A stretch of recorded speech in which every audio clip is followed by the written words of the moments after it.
우리는 지난 몇 주 동안 로마서에 대해서 우리가 하나님의 말씀을 주일마다 살펴보는 시간을 갖고 있습니다. 성경은 총 66권입니다. 성경 66권 다 하나님의 말씀이고 모두가 다 소중하지만 이 로마서를 복음 중에 복음이다, 성경 중에 성경이다라고 그렇게 부르는 학자들이 있습니다. 성경의 꽃이다 이런 표현도 있고, 특별히 그렇게 말하는 이유는 복음의 핵심인 십자가의 의미, 또 구원의 의미, 이 구원론을 아주 논리적으로 설명하고 있는, 명확하게 설명하고 있는 그러한 책이기 때문에 그렇습니다. 그래서 로마서는 다분히 이론적입니다. 이론적이에요. 그래서 로마서 성경 공부나 설교를 들으면 지루하기도 하고 또 어렵기도 합니다. 그래서 주일날 설교하면 흥반이 졸아요. 졸고 이제 다른 각도에서 말하면 은혜가 넘쳐서 하나님 만나러 갑니다. 실제로 로마서가 그렇다라는 거. 그래서 나만 이해를 못하나, 나만 지루하나.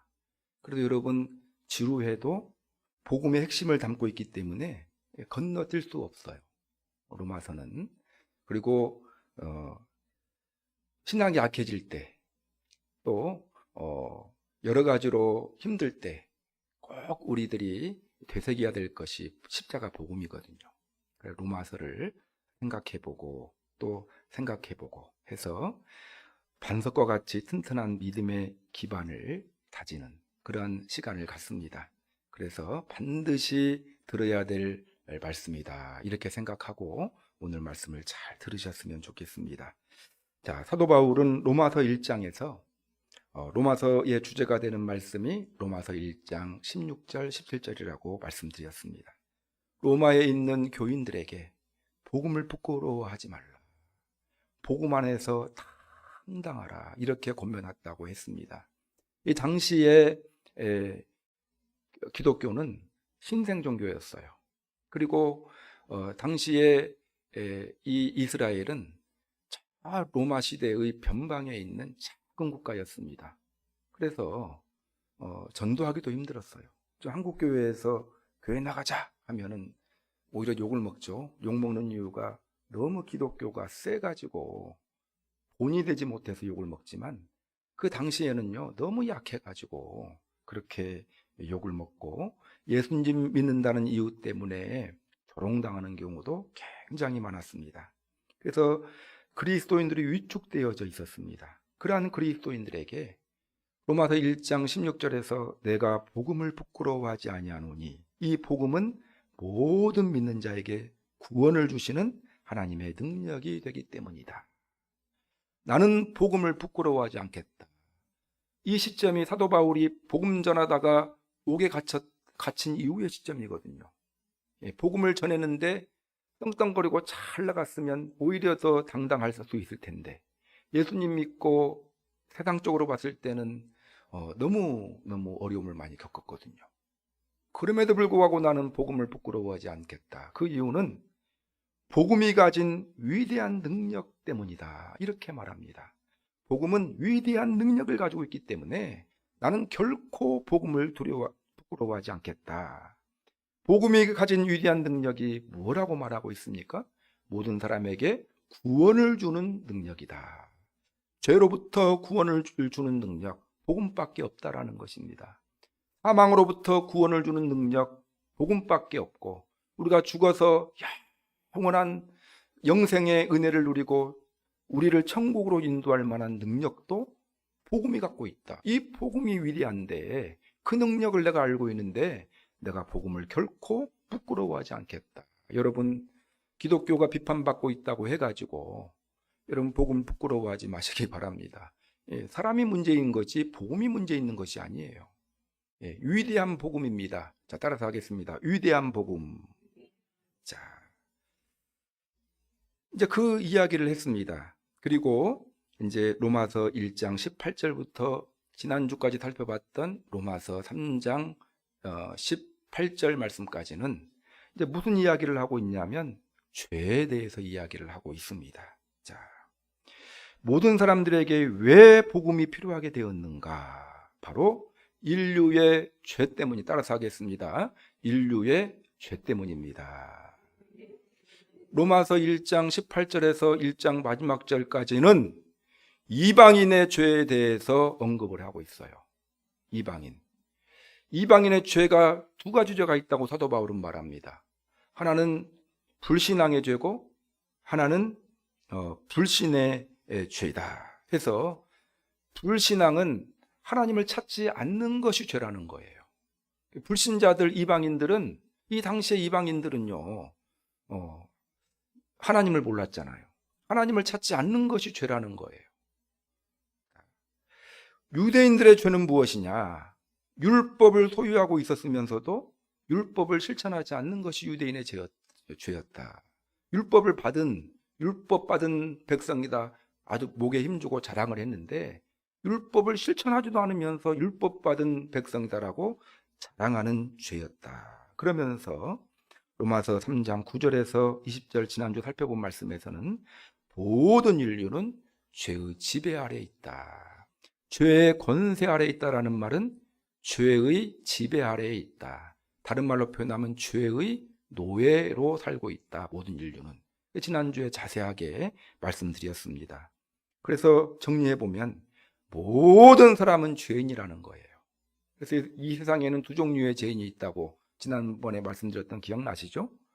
자기가 죄인임을 알고 있는 죄인이 있고 자기가 죄인임을 모르는 죄인이 있다는 거예요.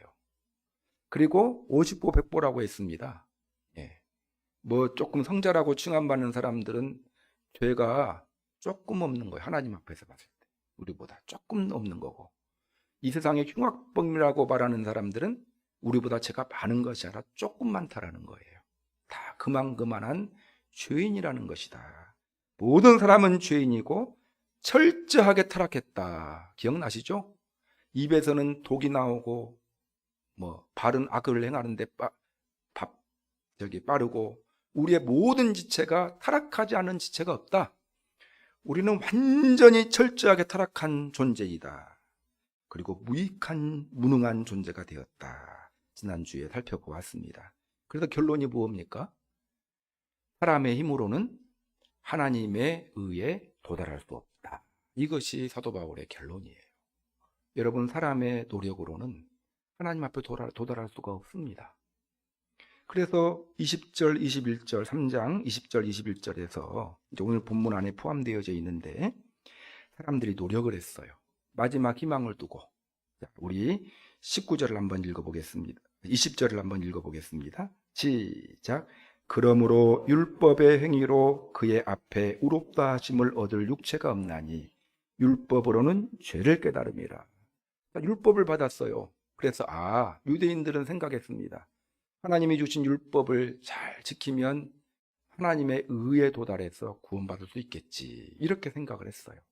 그래서 열심히 율법을 지켰는데, 어떻게 의에 도달한 사람이 있었다고가 아니고 어떤 사람 무엇만 깨달았다고 나와 있습니까?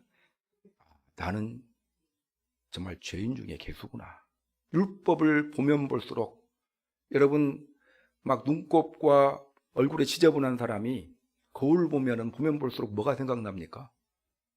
거울 안 보면 뻔뻔할 수 있어요. 막 눈곱도 끼고 막 지저분한데, 거울 안 보면 나 깨끗해 하고 다닐 수 있어요. 근데 양심이 있는 사람이라면 거울을 보면은 그런 말은 못해요. 그냥 거울을 보면 볼수록, 성능이 좋은 거울을 보면 볼수록 얼굴 깨끗하다는 말은 더 못합니다. 그래서 율법을 보면 볼수록, 율법을 지키려고 노력하면 노력할수록 나는 죄인이고 율법 지키는 것이 안 되거든요, 자기 힘으로. 그러니까 자포자기하는 마음이 생긴다라는 것이죠. 그래서 여러분, 하나님의 의에 도달하기 위해 많은 노력을 했어요. 사람들은 율법을 지키려고, 율법을 지킴으로 하나님의 의를 이루려고 노력했습니다. 그런데 20절 말씀대로 율법을 지킴으로 의롭게 되기는커녕 자기 자신이 얼마나 부족한 죄인인지만 얼마나 타락한 존재인지, 얼마나 무능한 존재인지를 깨달을 뿐이었어요. 그래서 여러분, 결론, 사도 바울의 결론은요, 사람의 힘으로는 하나님의 의에 도달할 수 없다.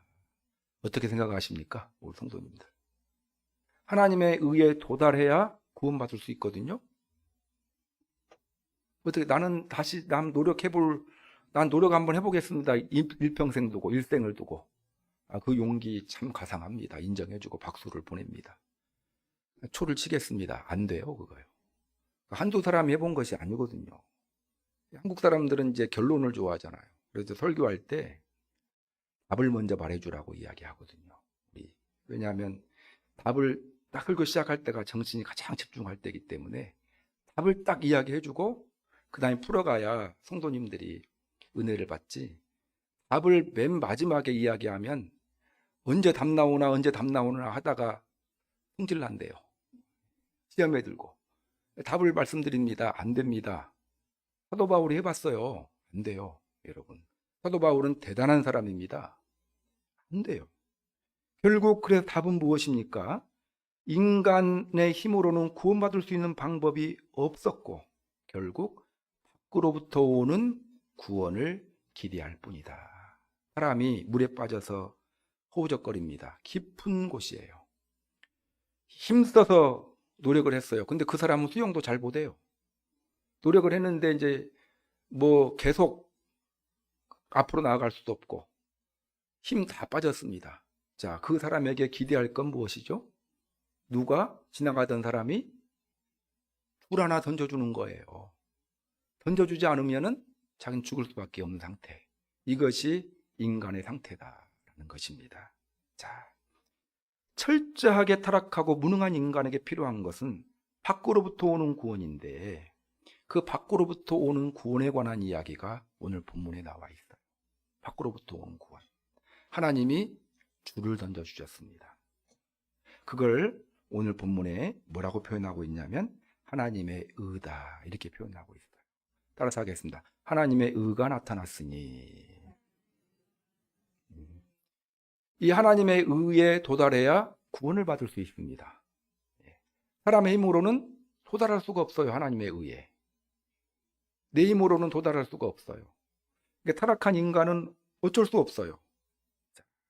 그 하나님의 의가 무엇일까? 오늘 생각해보는 시간을 갖도록 하겠습니다. 자, 첫 번째로 하나님의 의는 무엇일까? 하나님의 의는 예수님의 십자가입니다. 답을 말씀드리는 거예요. 하나님의 의는 예수님의 십자가입니다. 따라서 하겠습니다. 하나님의 의는 예수님의 십자가입니다. 자, 21절을 한번 한 목소리로 읽어보겠습니다. 21절 시작. 이제는 율법 외에 하나님의 한 의가 나타났으니 율법과 선지자들에게 증거를 받은 것이라. 그러니까 사람의 힘으로는 하나님의 의를 다 도달할 수 있습니까? 없습니까? 없어요. 그래서 이제 사람에게 유일한 희망은 밖으로부터 오는 이제 도움이 필요해요. 근데 그 도움을 하나님께서 주셨다라는 거예요. 그것이 이제는 율법 외에 하나님의 한 의가 나타났다. 하나님의 한 의. 이것이 이제 그 의 때문에 우리가 구원을 받았거든요. 그래서 하나님의 한 의가 무엇일까? 예수님의 십자가입니다. 자, 그래서 근데 그 하나님의 한 의는 이제 21절 뒤에 보니까 율법과 선지자들에게 증거를 받은 것이라고 표현되어져 있죠. 여기서 율법과 선지자에게 증거를 받은 것, 이건 뭐냐면 구약성경을 말해요. 율법과 선지자는 구약성경이에요. 이 당시에는 신약성경이 없었잖아요. 그렇죠? 하나님의 한 의는 구약성경.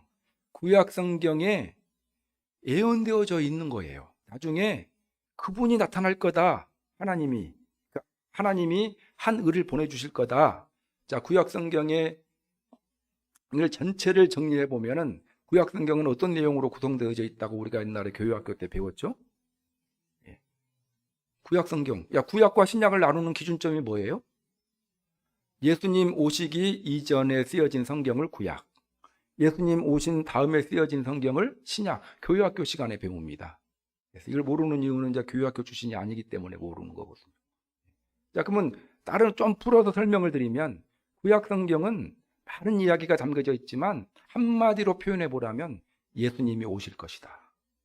율법과 선지자에게 선지서의 증거를 한마디로 말하면 나중에 누가 오실 것이다? 예수님이 오실 것이다. 그러니까 21절을 보면 율법에 하나님의 한 의가 나타났으니, 그 한 의가 예수님이라는 말은 없어요. 지금 제가 미리서 답을 말씀드린 거고요. 근데 그 한 의는 구약 성경의 증거를 받은 것이다. 자, 그리고 22절을 한번 읽어보겠습니다. 오늘 본문 22절 시작.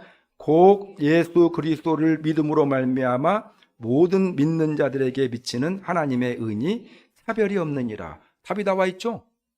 구약 성경에 어떤 내용이 예언되어졌다고 했습니까? 예수님이 오실 것이다.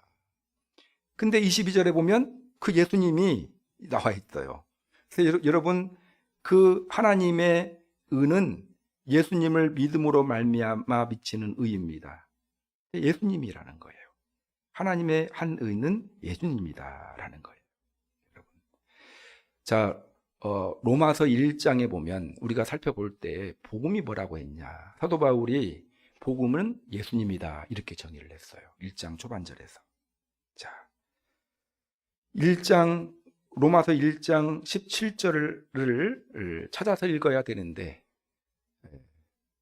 또 시간 가니까 제가 읽어드릴게요. 복음에는 하나님의 의가 나타났어. 따라서 한번 복음에는 하나님의 의가 나타났어. 자, 하나님의 의가 무엇이냐? 누구냐? 복음에 나타나 있는 분. 복음이 뭐라고 했습니까? 예수님. 그러니까 하나님의 의는 누구예요? 예수님이에요. 예수님. 근데 25절을 한번 읽어보겠습니다. 오늘 본문 25절. 자, 시작. 이 예수를 하나님이 그의 피로써 믿음으로 말미암는 화목제물로 세우셨으니. 여기까지요. 이 예수를 하나님이 그의 피로. 자, 예수님이 어디서 피를 흘렸습니까? 십자가에서. 그러니까 하나님의 한 은은 뭐예요? 예수님의 십자가다. 이렇게 말씀을 드릴 수가 있어요, 여러분. 그래서 하나님의 의는 예수님의 십자가입니다. 예수님의 십자가가 하나님의 의예요. 근데 언제부터 예언이 되었냐? 구약 성경에 예언이 되었는데요. 인간이 범죄한 직후부터 예언이 되었어요. 창세기 3장 15절을 보면 내가 너로 여자와 원수가 되게 하고 내 후손도 여자의 후손과 원수가 되게 하리니. 이 여자의 후손이 누굽니까? 예수님이에요. 이 여자의 후손은 내 머리를 상하게 할 것이요, 뱀의 머리를, 사탄의 머리를 상하게 할 것이요, 너는 그의 발꿈치를 상하게 할 것이라. 예수님의 십자가를 예표했거든요. 근데 창세기 3장 15절에 나와 있는데 인간이 언제 죄를 졌습니까? 어디 나와요? 창세기 3장 1절에부터 범죄가 나오거든요. 그러니까 인간이 범죄하고 난 다음에 하나님은 다 하셨어요. 인간의 힘으로는 하나님의 의에 도달할 수가 없다. 인간의 힘으로는 구원받을 수 없다. 하나님의 은혜가 필요하다. 그래서 보내주신 분이 예수님이다. 예수님을 보내줄 것이 창세기 3장 15절부터 구약성경 전체에 기록이 되어져 있다. 여러분, 하나님의 의는 무엇입니까? 예수님의 십자가다. 꼭 기억했으면 좋겠어요. 예수님의 십자가가 하나님의 의예요. 자, 하나님의 의에 도달해야 구원받잖아요. 우리 힘으로 도달할 수 있습니까? 없어요. 예. 이것이 공감이 덜 되시는 분들은 지난주에 이제 말씀을 이제 안 들으신 분들이거나 또 잊어버리신 분들이에요. 우리 힘으로는 도달할 수 없어요. 하나님께서 마련하신 의가 누구냐? 예수님의 십자가다라는 거. 예수님의 십자가다. 근데 오늘 본문에 보니까 사도 바울이 그 하나님의 의는 하나님의 은혜라고 말하고 있습니다. 따라서 하겠습니다. 하나님의 의는 하나님의 은혜입니다. 예, 그래서 하나님의 은혜라는 말은 하나님의 선물이라는 말이에요. 이게 선물은, 여러분, 선물은 언제 받는 거? 선물하고 임금하고 차이점 혹시 아십니까? 임금은 열심히 내가 일한 대가로 받는 거고, 선물은요, 공짜로 받는 거예요. 그 공짜로 받는 선물이라는 의미가 하나님의 은혜라는 거예요. 이게 하나님의 은은 하나님이 공짜로 주신 거예요. 우리한테. 근거가 있어요. 근거가 무엇 때문에? 사랑하시기 때문에. 여러분 아무나 선물을 줍니까? 부모님 생신 때 선물 주잖아요. 왜 주죠? 부모님 사랑하니까 주는 거잖아요. 우리 자녀들 생일 때 선물 주죠? 사랑하니까. 예수님이, 하나님이 우리의 힘으로는 도저히 하나님의 의에 도달할 수 없는 우리들에게 하나님의 의인 예수님의 십자가를 보내주셨어요. 근데 사랑 때문에. 하나님의 의는 하나님의 은혜입니다. 하나님의 선물이라는 말이에요. 24절을 한번 읽어보겠습니다. 시작. 그리스도 예수 안에 있는 속량으로 말미암아 하나님의 은혜로 값없이 의롭다 하심을 얻은 자 되었느니라. 자, 그리스도 예수 안에 있는 속량으로 말미암아. 참 어려운 말이 많이 적혀져 있어요. 자, 그래서 지루할 수 있다고 말씀드렸죠. 속량이라는 말이 어려운 말이에요. 요즘에 안 쓰는 말을 여기다 적어놨을까? 옛날에는 구속이라는 말로 적어놨는데 구속이라는 말을 현대에 좀 더 쉽게 표현한 단어가 속량이에요. 구속보다 속량이 더 어려운 것 같아요. 예. 속량이라는 말은 무슨 뜻이냐면요, 값을 지불하고 풀어주다라는 뜻이에요. 값을 지불하고. 그러니까 이제 이윤승 권사님이 그냥 예를 드는 거예요. 우리 이제 강비숙 집사님의 종이었어요. 빚을 많이 져가지고 이제 몸으로 노예가 돼가지고 갚는 중이에요. 너무 힘들어요. 강비숙 집사님이 너무 놀부 부인같이 너무 까탈스러워가 너무 힘들어요. 하고 제가 보니까 이윤성 권사님 얼굴이 그냥 시커매지고 막 힘들어하는 거예요. 이유 때문에. 그래서 제가 강민숙 집사님한테 물어봤습니다. 저분 자유롭게 풀어주려면 얼마가 필요합니까? 했더니 1,000만 원을 불러요. 제가 2,000만 원을 주고 사가지고 그 값을 지불하고 이윤성 권사님한테 2,000만 원 증서를 주면서 이제 자유롭게 그렇게 생활하십시오 했어요. 그것이 속량이에요. 속량. 그럼 이윤성 권사님은 이제 강민숙 집사님 앞에서 뭐라고 해야 됩니까? 와서 일 좀 해. 그러면 아유, 예, 일할게요 하면 됩니까? 아니죠. 조용해. 나이도 어린 것이 이렇게 하는 것이 바람직하죠. 마음껏 그냥 행복을 누리면 제 기분은 더 좋아요. 여러분, 속량이라는 말은 내가 대신 값을 지불함으로 풀어주다라는 뜻을 가지고 있는 거예요. 노예의 주인에게 값을 주고 그 노예를 사서 풀어주는 것. 지금 시대는 쓰지를 않아요. 노예 시대가 아니기 때문에. 그 당시에는 노예 시대이기 때문에 속량이라는 단어가 쉽게 그냥 일상으로 쓰였어요. 자, 무슨 말씀인지 아시겠죠? 예. 그러니까 인간이 죄의 노예 속에 있었어요. 죄의 노예. 인간이 범죄하고 난 다음에. 근데 예수님께서 십자가에서 죄값을, 예수님의 피로 죄값을 다 대신 담당하심으로 죄값을 치르셨어요.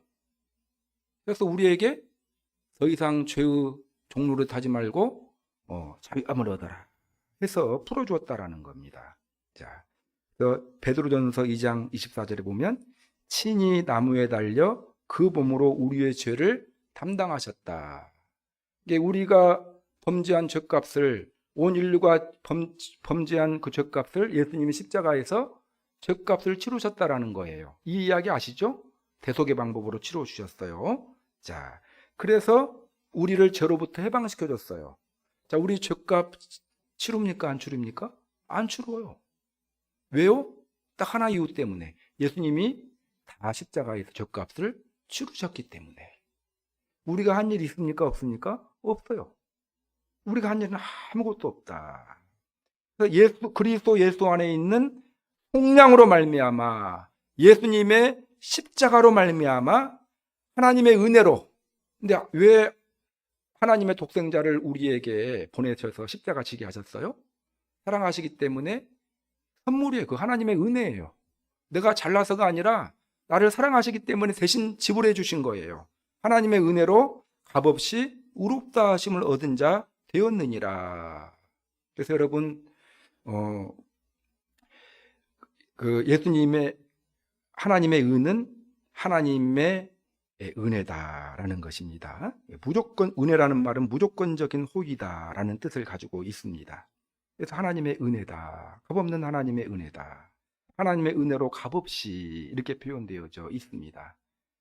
그래서 여러분 이러한 하나님의 의의 특징은 하나님께서 나에게 주신 선물이다 이렇게 생각하시면 되겠습니다. 사도 바울이 그렇게 이야기를 하고요. 세 번째로 하나님의 의는 그럼 어떻게 내 것으로 만들어야 되느냐. 하나님의 의는 선물이에요. 선물은 맞는데 내가 받지 아니하면 내 것이 안 돼요. 여러분, 제가 이 시계를 권사님에게 드립니다. 예, 그러면 이제 받기만 하면 돼요. 근데 권사님 안 받아요. 그럼 누구 거예요? 권사님 건 아니에요. 여러분, 하나님의 의는 믿음으로 성취합니다. 하나님의 의는 믿음으로 성취합니다. 그걸 이야기하고 있어요, 사도 바울이. 따라서 하겠습니다. 하나님의 의는 믿음으로 성취합니다. 근데 하나님의 선물이라고 했어요. 아까 두 번째. 하나님의 의는 하나님의 선물인데 내 것이 됐나요? 안 됐나요? 안 됐어요.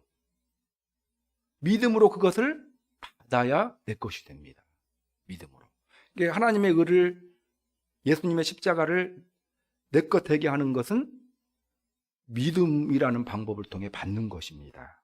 자, 오늘 본문 21절, 22절 한번 읽어보겠습니다. 시작. 이제는 율법 외에 하나님의 한 의가 나타났으니 율법과 선지자들에게 증거를 받은 것이라.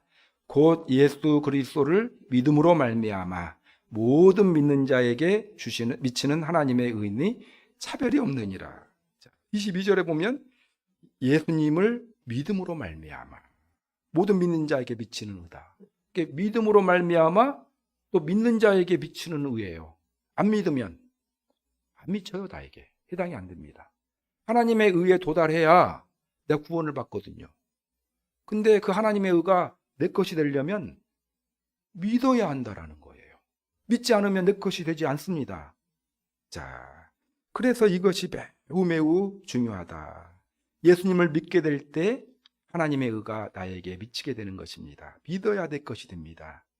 여러분, 예수님께서 2000년 전에 십자가에서 죄값 치르셨잖아요. 예수님 죄가 있습니까? 없습니까? 없어요. 근데 십자가 형틀은 죄인을 처형하는 데거든요. 그러면 자기가 죄가 없는 분이 십자가에서 죄값 받았다. 자기의 죄는 없어요. 그럼 누구의 죄입니까? 성경에서는 온 세상의 죄를 짊어지고 가는 하나님의 어린 양으로다. 십자가에서 우리의 죄를 담당하셨다. 우리의 죄값을 대신 치르신 것입니다. 자, 그것을 인정하는 거예요. 받아들이고. 내 죄 예수님께서 2000년 전에 십자가에서 죄값 받으심으로 내 죄 문제가 완전히 해결되었다라는 사실을 내가 받아들이고 믿습니다. 할 때 하나님의 의가, 하나님의 의인 예수님의 십자가가 내 것이 되는 것입니다. 자, 그 사실을 인정하고 받아들이시는 여러분들이 되시기 바랍니다. 여러분, 예수님께서 불신자들의 죄값 받으셨을까요? 안 받으셨을까요? 십자가에서 죄값 받으셨어요. 온 세상의 죄. 믿지 않은 남편의 죄값 받으셨을까요? 예, 받으셨어요. 믿지 않은 자녀들 받으셨어요. 근데 믿지 않는 남편과 자녀들이 하나님의 의가 자신의 것이 되었습니까? 안 됐어요. 이유 한 가지 이유 때문에. 왜 그렇죠? 믿지 않았기 때문에. 그 사실을 믿지 않기 때문에 그렇습니다. 자, 그 사실을 믿은 사람과 믿지 않는 사람과의 차이다. 그래서 여러분, 예수 그리스도를 22절에 예수 그리스도를 믿음으로 말미암아 모든 믿는 자에게 미치는 하나님의 의다. 하나님은 어떤 특징을 가지고 있냐면 믿음으로 성취하는 특징을 가지고 있습니다. 근데 여기 보면은 모든 믿는 자에게라는 말이 있죠. 이 모든 속에는 연쇄살인범 포함될까요? 안 될까요? 너무 쉬운 이야기죠. 모든 속에는.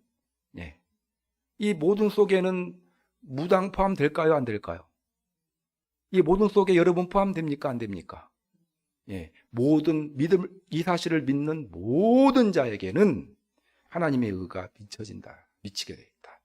하나님의 의는 차별하지 않고 그 사실을 믿는 사람들에게는 공평하게 다 미치는 의다라는 것입니다. 자, 그래서 예수님의 십자가가 하나님의 의인데 하나님의 의를 믿음으로 내 것으로 만드시는 여러분들이 되시기를 바랍니다. 자, 그 다음에 마지막으로, 그러면 왜 하나님의 의를 우리에게 선물로 주셨을까요?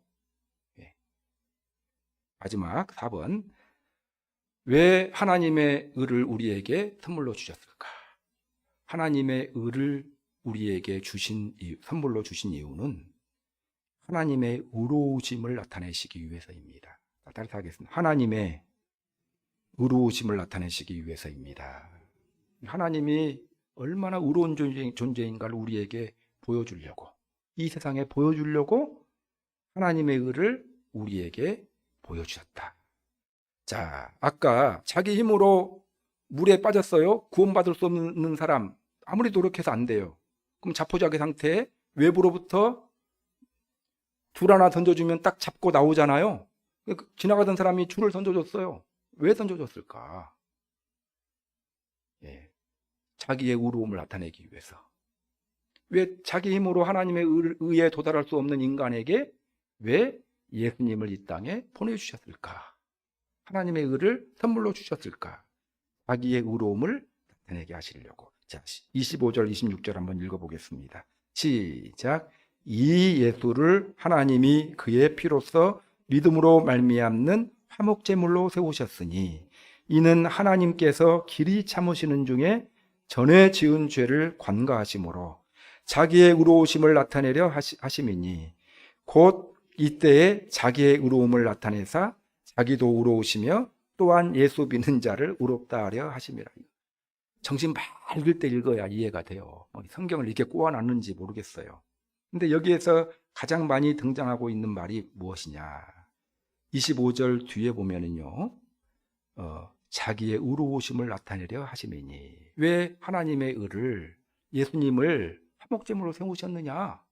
자기의 의로우심을 나타내려고 하기 위해서. 26절에 보면 곧 이때 자기의 의로움을 나타내신 이유는 이렇게 나와 있어요.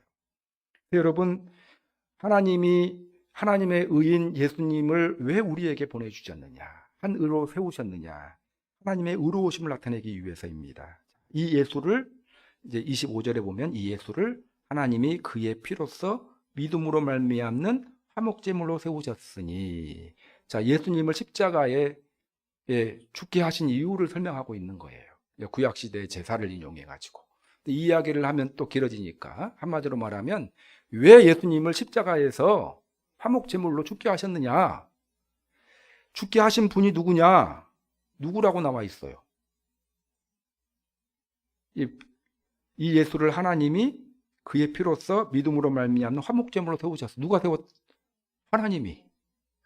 그러니까 여러분, 예수님을 십자가에서 죽게 하기 위해서 우리를 위해 대속의 죽음을 죽게 하신 분이 누굽니까? 하나님이에요. 우리가요? 우리가 뭐 해가지고 옵니까? 하나님이 하셨다라는 거예요. 근데 하나님은 아무런 상관이 없는데 우리에게 상관이 되고 유익이 될 뿐인데 하나님이 보내셨다라는 거예요.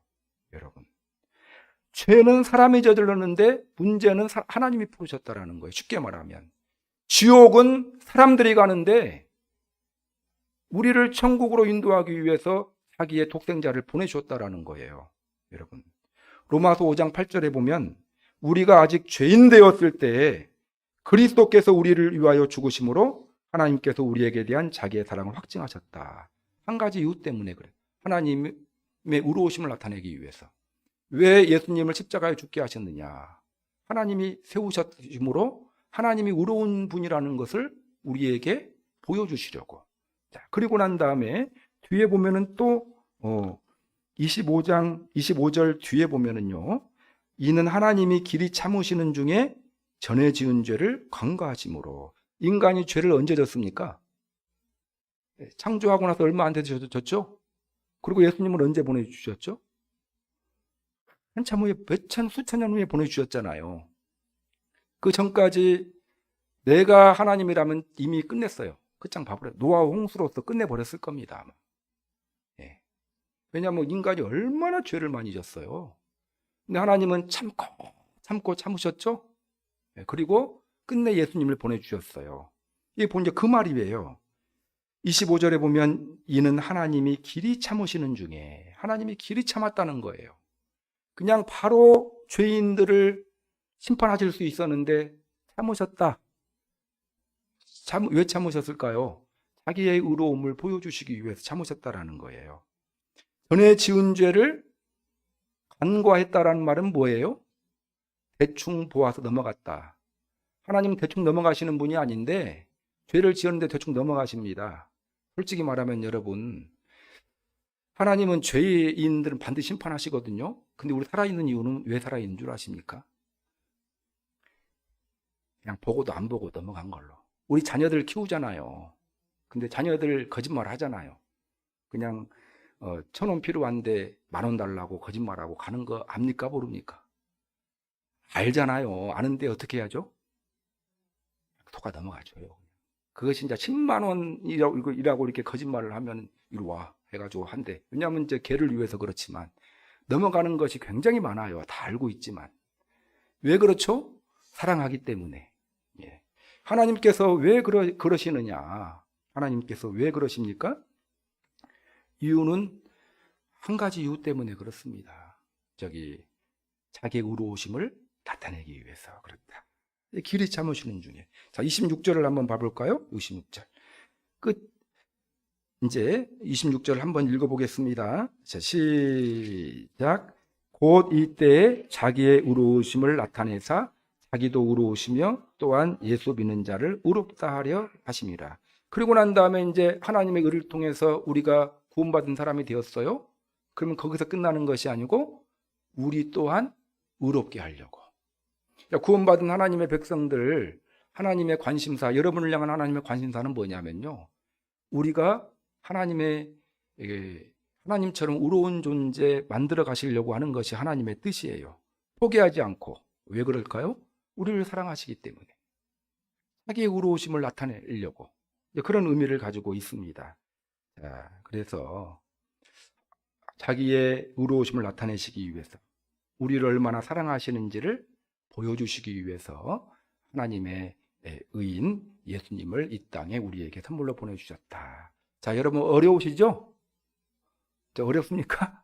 제가 서두에 말씀드렸잖아요. 그래서 어렵다고. 그러지만 이해 다 하셨을 줄 압니다. 자, 정리하겠어요.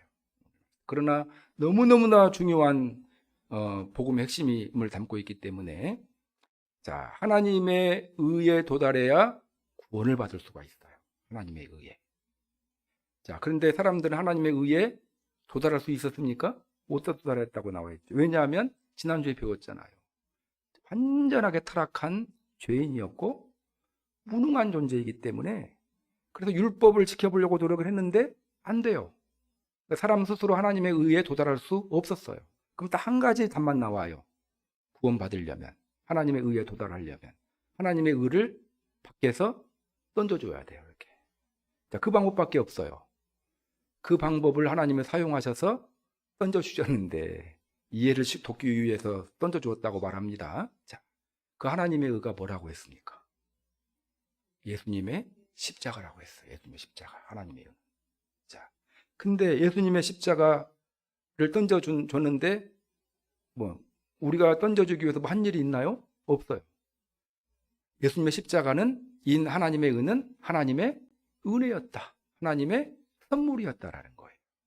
근데 그 하나님의 의인 예수님의 십자가를 내 것으로 삼기 위해서는 어떻게 해야 된다고요? 내가 받아야 돼요. 받는 방법이 뭐예요? 인정하고 믿는 것입니다. 근데 왜 그러면 하나님의 의를 우리에게 공짜로 이렇게 선물로 주셨을까? 하나님의 의로우심을 나타내기 위해서. 우리를 사랑하고 하나님은 의로우신 분임을 우리에게 보여주시기 위해서 하나님께서 선물로 보내주셨다. 이걸 잘 이해했으면 우리 성도님들 복음의 핵심 중의 핵심을 이해하고 있는 거예요. 이 핵심은요, 1년에 한두 번씩 꼭 설교를 들어가가지고 마음에 새겨야 될 거죠. 믿음의 기초 중의 기초입니다. 이것이 흔들리면 이단에 빠져요. 여러분, 이것이 흔들리기 때문에 이단에 빠지는 거예요.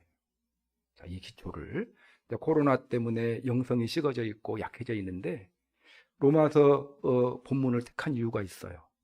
복음의 기초를 한번 되새기고 복음의 기초 위에 우리가 신앙 영성을 회복하자 하는 의미로 이 말씀을 준비하고 있습니다. 자, 하나님의 은혜에 감사하죠? 예, 감사합니다. 그래서 생각해 보세요. 생각해 보니 감사합니다. 자, 나는 하나님의 의에 도달했습니다. 예수님 때문에. 자, 오늘 말씀을 생각하시면서 우리 기도하는 시간 갖도록 하겠습니다. 구제불능의 인간을 위해서 하나님께서 예수님을 이 땅에, 하나님의 의이신 예수님을 이 땅에 보내주셨다. 오늘 설교 제목이 한 의가 나타났으니, 이 예수님이거든요. 자, 그것을 믿음으로 받게 해주셔서 하나님의 의에 도달해 구원받은 하나님의 백성 되게 해주심에 감사하며 이 은혜에 감사하고 감격하며 인생 살아가게 해달라고 기도했으면 좋겠고, 그리고 또 그 이유는 하나님의 의로우심을 나타내기 위해서. 내가 구원받는 내가 한 일은 아무것도 없습니다. 그래서 모든 영광 항상 하나님께 돌려드리는 그런 삶을 살게 해달라고 말씀 생각하시면서 기도하겠습니다.